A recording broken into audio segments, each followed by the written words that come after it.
Pivot tables are flexible tools that you can use to present and analyze your data. There might be times where you want to apply a format if a value within the pivot table takes on a certain value or follows a certain rule. In this movie, I will show you how to apply rule-based conditional formats so that you can change the appearance of cells within the pivot table based on the values that the cell contains. I will use the format rule sample file, which you can find in the Chapter 5 folder of your exercise files archive. This pivot table contains a selection of data. It's monthly sales for 5 different departments within this company. And what I want to do is highlight cells that contain monthly sales values of at least $75,000. So $75,000 or greater.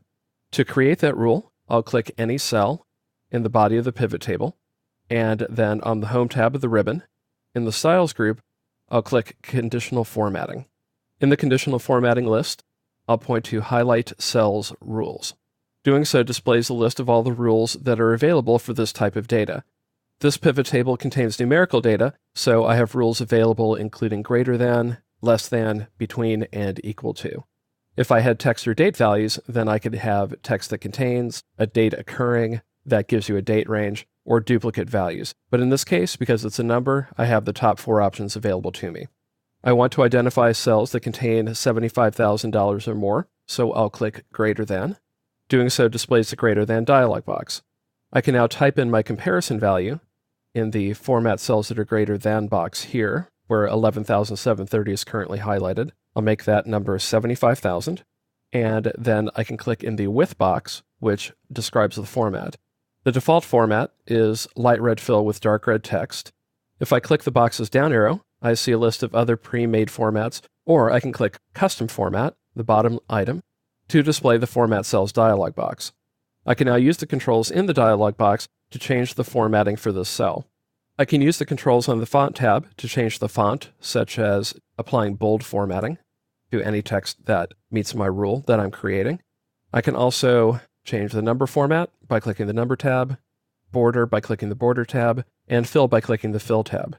In this case, I will change the fill color for cells that meet my rule by clicking the orange swatch here on the bottom row. See the sample here. And I've created all of the rule elements that I want, so I'll click OK. Doing so redisplays the Greater Than dialog box with my custom format selected.